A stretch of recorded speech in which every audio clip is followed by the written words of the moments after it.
بسم اللہ الرحمن الرحیم۔ ناظرین، آج کا تیسرا ویلاگ، پیج نمبر 209۔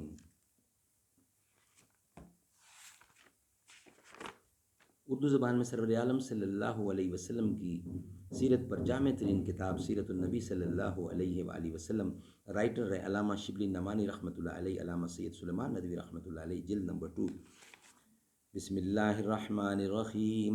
الحمد للہ رب العالمین والصلاة والسلام علی رسولہ محمد وعلی آلہ واصحابہ اجمعین۔ Vlog number 3، 209 page.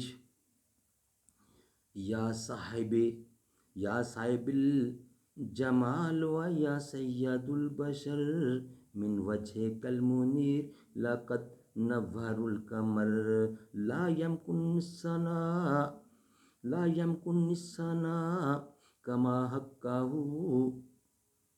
کما کانا حقہ، بعد از خدا بزرگ تو ہی قصہ مختصر، حسن ظاہر میں آپ اجمل ہیں، خلق باطن میں آپ اکمل ہیں، ہے تامل عقل یہ کہتی ہے، کل خلائق میں آپ افضل ہیں۔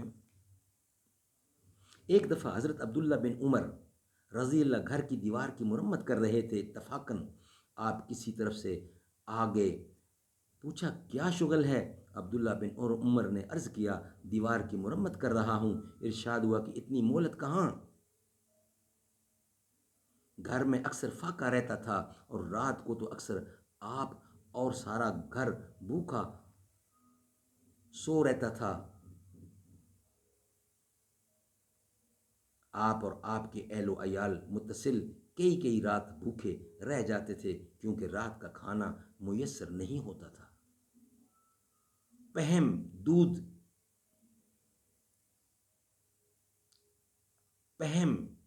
دو مہینے تک گھر میں آگ نہیں جلتی تھی۔ حضرت عائشہ نے ایک موقع پر جب یہ واقعہ بیان کیا تو عروہ بن زبیر نے پوچھا کہ آخر گزارا کس چیز پر تھا؟ بولی کہ پانی اور کھجور، البتہ ہمسائے کبھی کبھی بکری کا دودھ بھیج دیتے تو پی لیتے تھے۔ آپ نے تمام عمر کبھی چپاتی کی صورت نہیں دیکھی تھی۔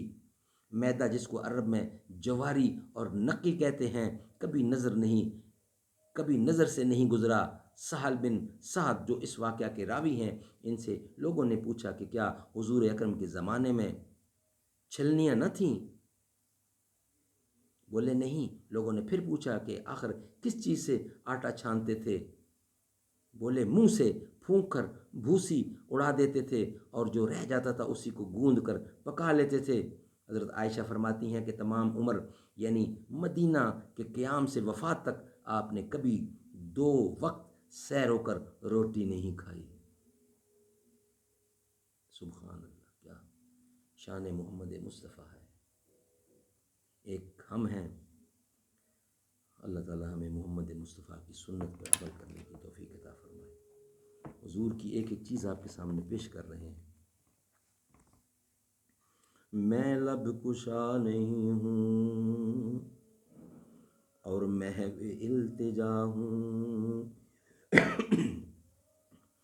میں لب کشا نہیں ہوں اور محو التجا ہوں، میں محفل حرم کے آداب جانتا ہوں، میں لب کشا نہیں ہوں اور محفل التجا ہوں، میں محفل حرم کے آداب جانتا ہوں، کوئی تو آنکھ والا گزرے گا اس طرف سے، کوئی تو آنکھ والا گزرے گا اس طرف سے، طیبہ کے راستے میں منتظر کھڑا ہوں، ایسا کوئی مسافر شاہد کہیں نہ ہوگا، دیکھے بغیر اپنی منزل سے آشنا ہوں، یہ روشنی سی کیا ہے، خوشبو کہاں سے آئی، شاہد میں چلتے چلتے روزے تک آ گیا ہوں، طیبہ کے سب بھکاری پہچانتے ہیں مجھ کو خبر نہیں، مجھ کو خبر نہیں تھی میں اس قدر بڑا ہوں، دوری و حاضری میں ایک بات مشترک ہے، کچھ خواب دیکھتا تھا، کچھ خواب دیکھتا ہوں، میں لب کشا نہیں ہوں، میں لب کشا نہیں ہوں، میں لب کشا نہیں ہوں۔